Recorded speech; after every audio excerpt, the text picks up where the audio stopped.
sebenarnya tidak lihat mobil. Ya, ini yang dimaksud dengan bahwa Ahmad bin Khadrawih pernah berjumpa dengan Allah Azza wa Jalla. Dan satu yang menarik di sini bahwa kullun nasi yatlubuna minnil jannata. Setiap orang mencari, memohon kepadaku itu untuk diberikan sorga. Kita kan begitu kan ya? Allahumma inni as'alukal jannah. Ya, wa'udzubika min sakhotikan nas. Mintanya sama Allah, tapi yang diminta bukan Allah, sorga. Nah, kullun nasi yatlubuna minnil jannata. Setiap orang meminta kepadaku mendapatkan sorga. Illa Aba Yazid, kecuali Abu Yazid Al-Bustami, fa innahu yatlubuni. Sesungguhnya Abu Yazid menginginkan aku, mencari aku, bukan mencari sorga. Nah, orang yang sudah pada makom ini, maka nggak penting dimasukin sorga atau dimasukin neraka, nggak penting. Karena yang dia cari bukan sorga. Ya. Wara'a Abu Yazid Rabbahu fil manami. Pernah melihat Abu Yazid kepada Tuhannya di dalam mimpi. Faqala, maka bertanya Abu Yazid, ya Rabb kaifat tariqu ilaik. Wahai Tuhan, bagaimanakah jalan menujumu? Jalan menujumu itu bagaimana? Faqala, maka Allah berfirman, utruk nafsaka wa ta'ala ilayya. Tinggalkan dirimu, kemarilah menuju aku. Ini Bapak-bapak, kalau bukan di makom taklim semacam ini, jangan diomongin. Bapak di luar, Abu Yazid ketemu sama Tuhan gitu. Bermasalah. Ya, bermasalah. Ente jadi ustadz nggak bakalan diundang lagi. Jadi kalau yang tidak frekuensinya tidak sama, nggak bisa ini memahami ini, nggak bisa ya. Apalagi yang mereka masih di alam syariat pasti menghukumkan kafir ya. Ya, jadi ketika ditanya ya, kalau Bapak nih para ustadz muda, ada Risalatul Kusyairiyah Abdul Karim Al-Kusyairi, itu di situ banyak ya penjelasan ulama-ulama sufi itu yang bertemu dengan Tuhannya. Di antara yang menarik pertemuan sufi ulama itu dengan Tuhannya, dia bertanya, ya Allah, berpuluh-puluh tahun aku berdoa meminta sesuatu, tapi kenapa aku tidak dikabulkan? Itu kan juga pertanyaan kita tuh ya. Ada yang kita minta tapi belum dikabul-kabulkan. Maka Allah menjawab kepada beliau itu, aku suka mendengar namaku kau sebut-sebut sehingga bibirmu basah menyebut namaku. Maka kata si sufi ini, jangan kau kabulkan kalau begitu ya, wahai ya Allah. Selamanya jangan kau kabulkan permohonanku, sehingga aku membasahi bibirku untuk menyebut-nyebut namamu. Jadi ini bukan satu-satunya kajian tentang sufi bertemu dengan Tuhan, ya. Tetapi harus diluruskan makna berjumpa, makna bertemu. Nah, Abu Yazid menceritakan bahwa kalau pengen ketemu sama Allah itu, tinggalkan dirimu. Ya, kemari mendekat kepadaku. Ya. Apa maknanya meninggalkan? Tinggalkan dirimu. Kita ini masih makan, masih minum, tinggalin. Masih pengen punya istri, tinggalin. pengen punya kedudukan, tinggalkan. Nah, jadi kalau bisa meninggalkan semua dan hanya satu yang ada obsesinya yaitu Allah, dia akan sampai. Ya.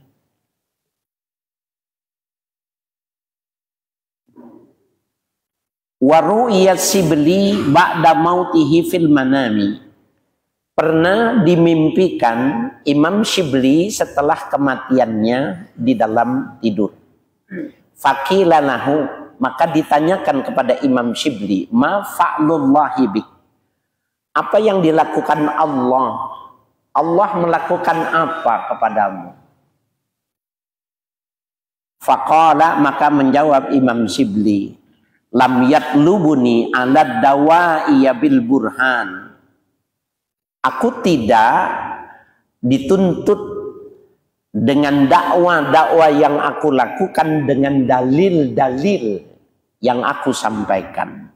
Illa ala qaulin wahidin, kecuali ada satu perkataanku.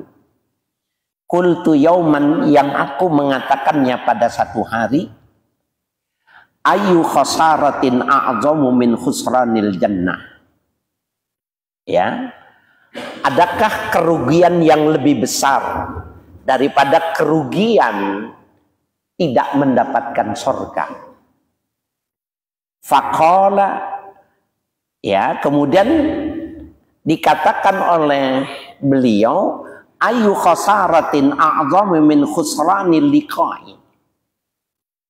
Adakah sesuatu yang lebih yang rugi lebih besar daripada kerugian berjumpa denganku? Nah, Bapak sekalian yang berbahagia, jawaban ini yang diucapkan oleh Allah Subhanahu wa taala kepada Imam Ash-Shibli itu, maka mulai saat itu Imam Shibli tidak pernah lagi berdoa Allahumma inni as'alukal jannah, tidak pernah. Nah, sekarang dari sisi syariat tuh begini. Kan syariat Allahumma inni as'alukal jannah wa a'udzubika min sakhatika wan nar itu kan perintah Nabi gitu. Perintah Nabi, dan perintah Nabi itu menjadi syariat. Lalu kenapa seperti dikangkangi oleh para sufi ketika mereka mengatakan nggak perlu lagi minta surga, nggak perlu lagi berlindung dari api neraka, tetapi bagaimana konsentrasinya kepada Allah, liqa'u rabbi, gitu, berjumpa dengan Tuhan. Jawabannya, Bapak-bapak sekalian, Nabi setiap mengatakan sesuatu itu likulli maqam maqal. Pada tempat tertentu ada perkataan tertentu. Itu jawabannya. Likulli maqam, pada semua level maqal ada jawaban. Jadi siapa yang bertanya, maka Nabi akan memberikan jawaban sesuai dengan level ala qadri ukulihim, berdasarkan level intelektualnya. Hadis yang mengatakan bahwa Allahumma inni as'alukal jannata wa a'udzubika min sakhatikan nar adalah orang yang masih pada level syariati. Kalau dia pada makom syariati, minta itu supaya ada ba'is lil ibadah, ada motivator yang mendorong dia untuk semangat melakukan ibadah. Tetapi kalau kita telusuri perkataan-perkataan Nabi yang disampaikan kepada sahabat-sahabatnya yang senior, Khulafaur Rasyidin, yang dikatakan kepada ashabus suffah, maka perkataannya, petunjuknya bukan itu. Ya, jadi likulli maqam maqal. Pada setiap level itu ada jawaban, ada argumentasinya. Bukan maknanya sufi itu mengangkangi syariat yang sudah ditetapkan oleh Nabi, bukan. Ya.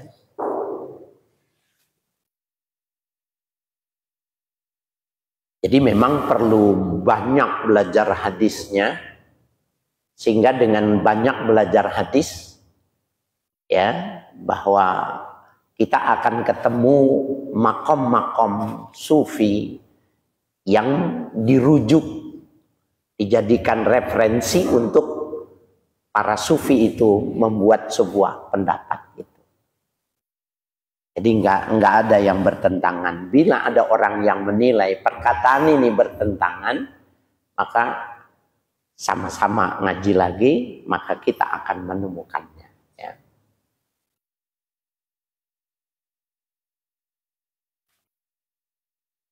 Jadi dia ngomong gitu kepada jamaahnya, betapa ruginya. Kan ada ya, dalam salah satu hadis itu, ada hadis bunyinya begini, orang yang di bulan Ramadan ibu bapaknya masih hidup dan ibu bapaknya tidak menyebabkan dia masuk surga, orang itu super ruginya.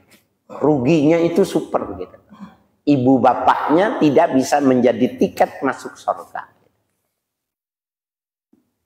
Nah, kalau itu yang disampaikan untuk untuk umat Islam seluruh dunia, itu tepat.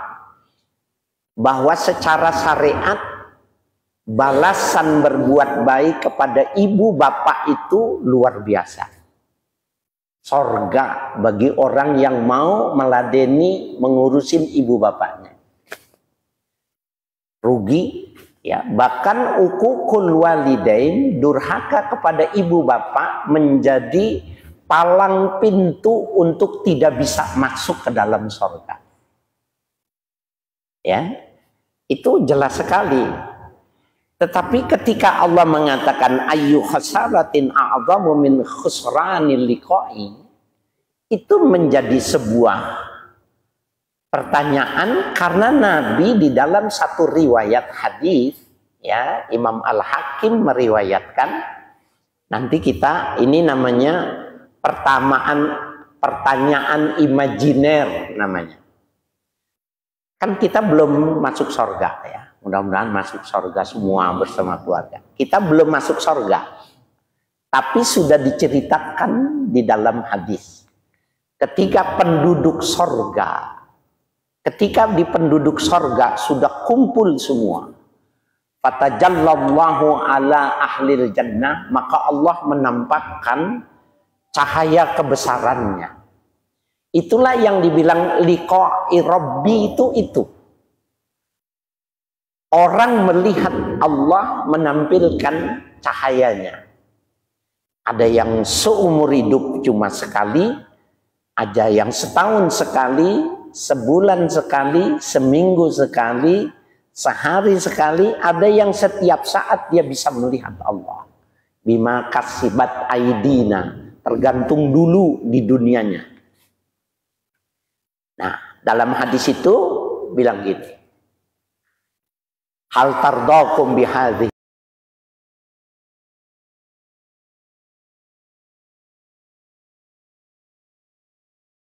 maka semua penduduk surga mengatakan kami ridho. Jadi kenapa manusia ridho? Nikmat surga ternyata di atas imajinasi manusia. Coba kita imajinasikan surga itu begini, nggak sampai. Ketika masuk surga itu tidak sedikit pun terbayangnya, saking super nikmatnya. Kemudian Allah bilang, maukah kau kuberikan surga yang lebih nikmat daripada surga ini? Nggak bisa jawab surga, nggak bisa jawab penduduk surga. Bukankah ini adalah intihaun ni'mah, maksimalitas nikmat itu bukannya ini? Bukan. Maka seluruh penduduk surga mengatakan qalu bala. Semua penduduk surga mengatakan bahkan ya Allah. Fatajallallahu fil ufuqi ala ahlil jannah. Maka Allah menampakkan kebesarannya ketika semua penduduk sorga melihat tajallinya Allah, kenikmatan sorga hilang semua seketika itu. Nah, apakah hadis ini menceritakan masuk sorga? Bukan, sorga pembanding. Tapi hadis ini menceritakan tentang liqa'u rabbi, bertemu dengan Tuhan, a'lan ni'mah, setinggi-tingginya nikmat. Jadi gitu Pak. Ya, ini tidak paradoks, tidak bertentangan dengan doa-doa yang kita baca di bulan Ramadan. Allahumma inni as'alukal jannah wa a'udzubika minan nar. Baca aja. Karena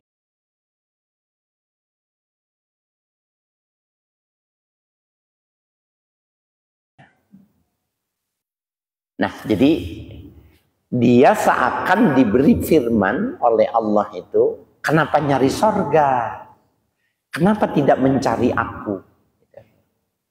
Ya, sehingga Imam Ash-Shibli mengatakan, berapa banyak itu dakwahku seumur hidup berdakwah, berapa kitab yang dihatamkan, ya, berapa kitab yang kita hatamkan, berapa pengajian yang kita isi, nggak ada nilainya. Nilainya justru ketika dia mendapatkan sebuah ilmu. Alangkah ruginya orang yang tidak mendapati aku. Ketutup itu semua dalil-dalil yang dibaca, puluhan kitab yang dihatamkan. Ya. Wal gharadu anna hadhihi niyyati mutafawitatud darajati. Gharadnya, argumentasinya bahwa niat-niat ini ya mutafawitatud darajat, berselisih pada tingkat derajatnya. Jadi setiap orang itu niatnya apa gitu. Tadi Bapak sholatnya ya melakukan sholatnya itu karena Allah. Nah, kalau dia bilang lillahi ta'ala, kenapa pengen masuk surga? Kan untuk Allah gitu. Sehingga di dalam kitab fikih, coba buka kitab fikih, wajib ta'yin dalam niat itu adalah menyebut jenis ibadahnya, sholat, kemudian nama ibadahnya, ya, usolli fardal maghrib, cuma itu yang wajib, kecuali makmum, ada ta'yin satu, makmuman 3. Tapi kalau imaman, sholat sendiri cuma 2, usolli fardal maghrib, salasa rakaatin tidak wajib, sunnah. Mustaqbilal kiblati tidak wajib. Lillahi ta'ala idafatul jalala laisa biwajibin. Mengidofatkan perbuatan kita kepada Allah lillahi ta'ala nggak wajib. Ya. Kenapa? Karena memang orang baisnya dari awal itu memang dia melakukannya karena Allah. Lah kalau begitu kenapa Allahumma inni as'alukal jannah? Nah ini likulli maqam maqal, maka tergantung dari level ya yang membedakannya. Wa man ghalaba ala qalbihi wahidatun minha. Bagi orang yang terkuasai dalam hatinya satu niat, ya, satu di antara niat-niat, rubama la yatayassaru lahul udulu ila ghairiha. Terkadang dia tidak mudah untuk memindahkan kepada niat-niat yang lain. Kalau niatnya masuk masjid umpamanya mau sholat, ya udah itu aja, dia susah untuk memindahkan, menambahkan, memperluas niat-niat lain. Kita nih sebelum ngaji ini, sebelum mendapatkan pencerahan, kalau orang dari rumah ke masjid mau ngapain? Sholat berjamaah.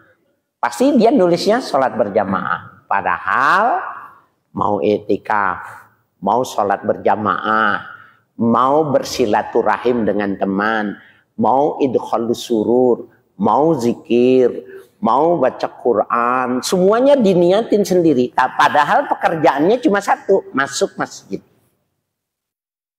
Nah, memanage, mengatur itu la yatayassara lahul udulu ila ghairiha. Tidak mudah bagi seseorang itu untuk ya mengembangkan kepada selain daripada niat awalnya itu tadi.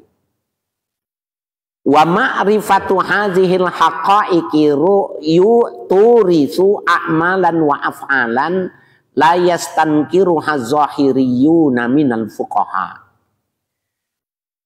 Ma'rifah terhadap hakikat-hakikat ini, pengenalan terhadap hakikat-hakikat ini mewariskan amalan dan perbuatan yang tidak diingkari oleh ahli-ahli zahir. Ulama-ulama fuqaha yang menilai ibadah itu berdasarkan fisik, ya, enggak diingkari. Fa inna naqulu, sehingga kami mengatakannya, man hadarat lahu niyatun fi mubahin, barang siapa yang hadir pada dirinya satu niat pada hal yang mubah, walam tahdur fi fadilatin, dan tidak menghadirkan keutamaan yang lainnya, fal mubahu aula, maka yang mubah itu menjadi lebih utama. Wantaqalatil fadilatu ilaihi, dan akan berpindah ya fadilah itu kepada dirinya. Wasaratil fadilatu fi haqiqati naqidotun, maka jadilah keutamaan pada dirinya itu tadi naqidotun. Ini kalau di dalam syarah naqisotun, ya. Naqidotun maknanya batal. Kalau di syarah di bawah itu naqisotun, berkurang nilainya. Ya. Li'annal a'mala bin niyat, oleh karena amal-amal itu tergantung niat, ya. Jadi Bapak, orang niat yang tadinya mubah, ya, dengan satu niat, maka dia akan rugi ketika dia tidak menghadirkan niat-niat lain yang melahirkan fadilah-fadilah. Makan, minum hukumnya mubah. Ketika orang mau makan, dia berniat supaya baca basmalah. Dia niat supaya menghidupkan syariat Nabi. Mau makan baca basmalah. Dia niat juga at-taqawi lil ibadah. Makan minum supaya kuat ibadah. Dia niat itu supaya badannya segar sehingga ibadahnya lebih khusyuk. Terus ditambah-tambah niatan-niatan itu tadi melahirkan fadilah. Tapi kita kan kalau makan, ya makan aja, orang urusannya mubah. Kenapa tidak di-manage sehingga menghasilkan pahala dan menghasilkan fadilah? Itu maksudnya. Wadzalika mislul afwi. Yang demikian itu seperti orang yang memberi maaf. Fa innahu afdalu minal intisari fi dzulmi.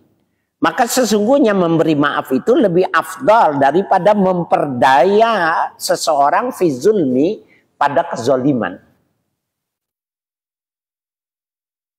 Dalam Al-Quran itu disebutkan di dalam Al-Quran itu,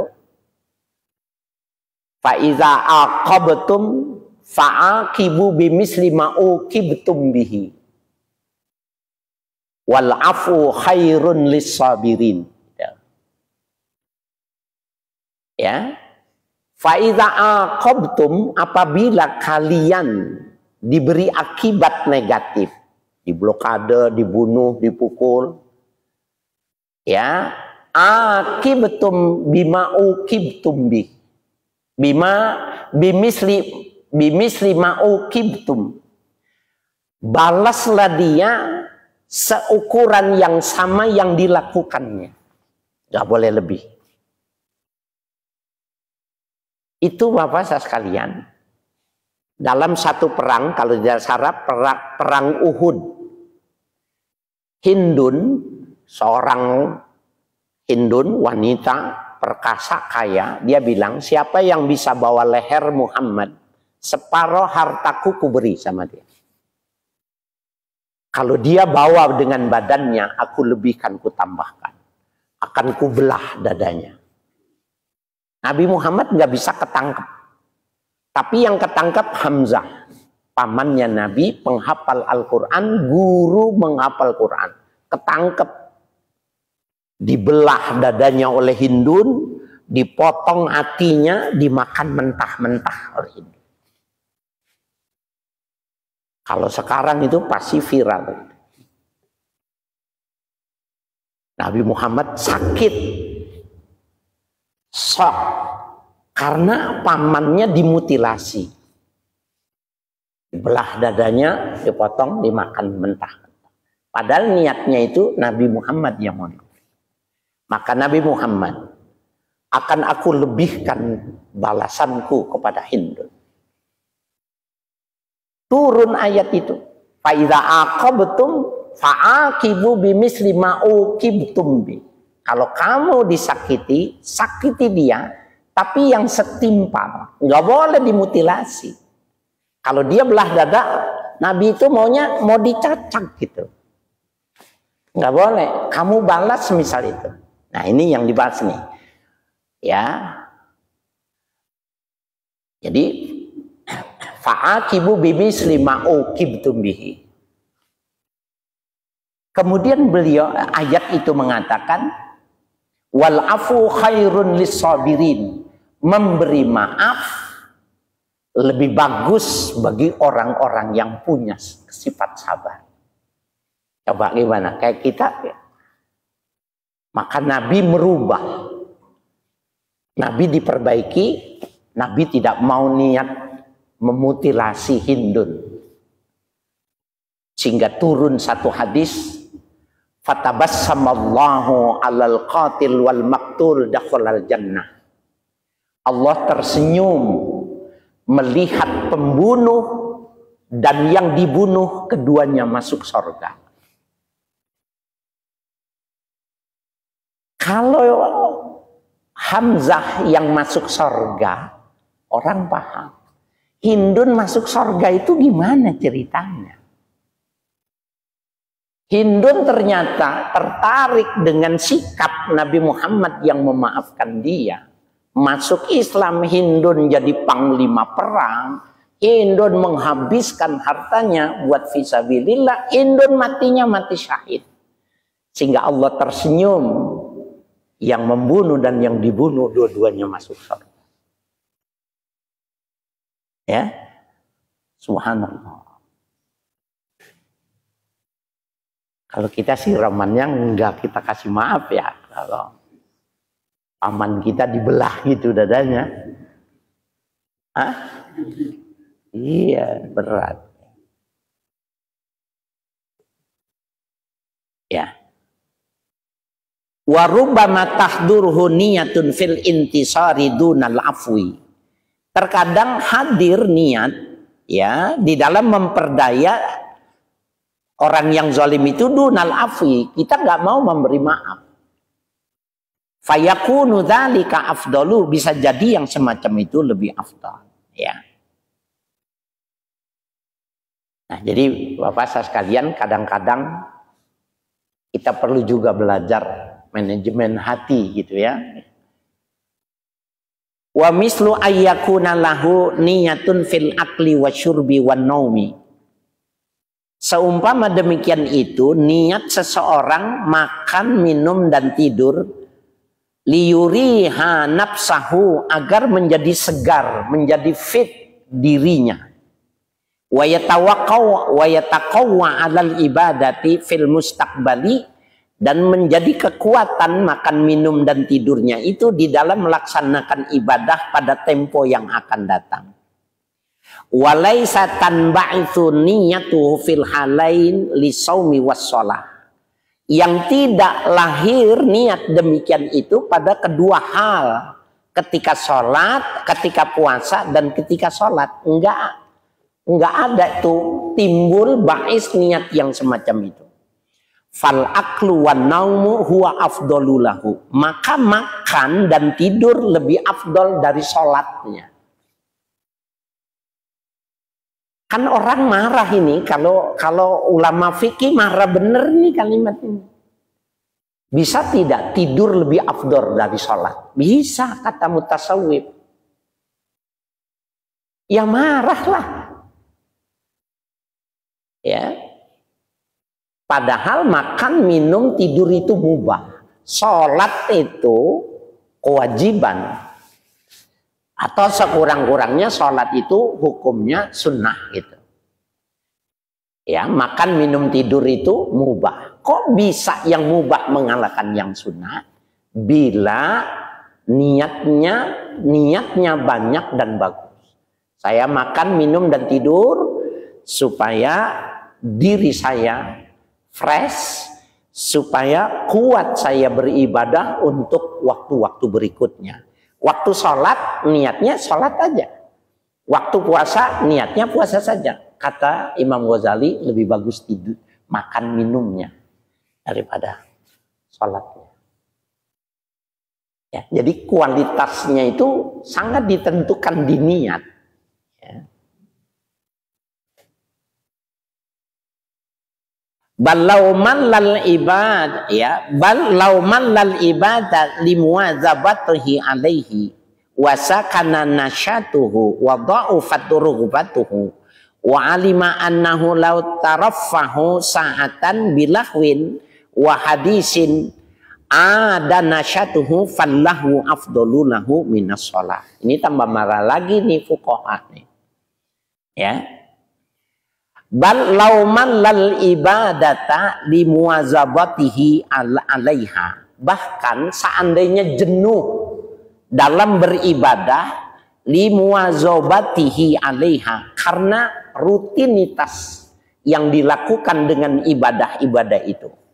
Wasakana nasyatuhu, dan statis semangat ibadahnya jadi statis, nggak bisa berkembang.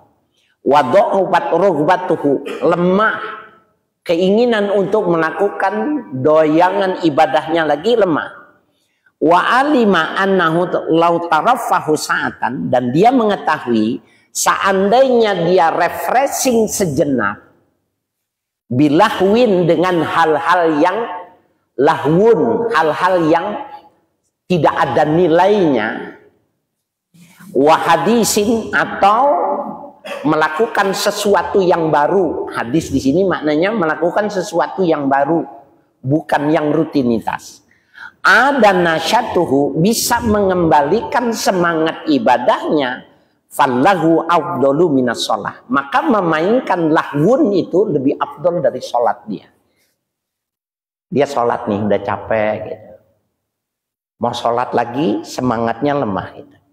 Gimana? Main catur dulu satu putaran gitu.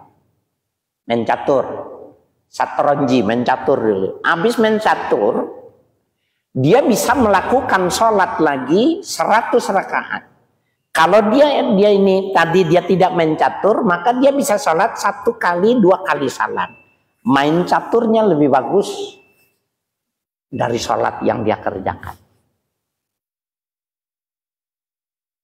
Jadi refreshing itu luar biasa.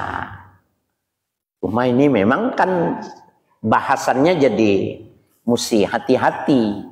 Karena memang sekarang ini refreshing kuliner itu serangannya itu lebih dahsyat. Terutama yang punya istri, yang punya anak. Wah, rayuannya kuat bener itu. Ya. Nah, itu tadi udah waktu ya.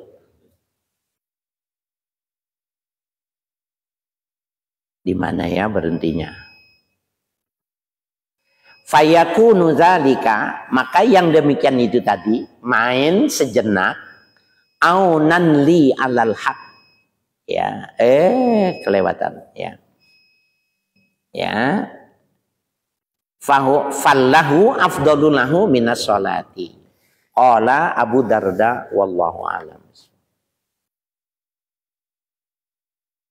Ini Bapak ngomong di luar yang nggak ngaji, jangan ini salah paham ini mah. Ya.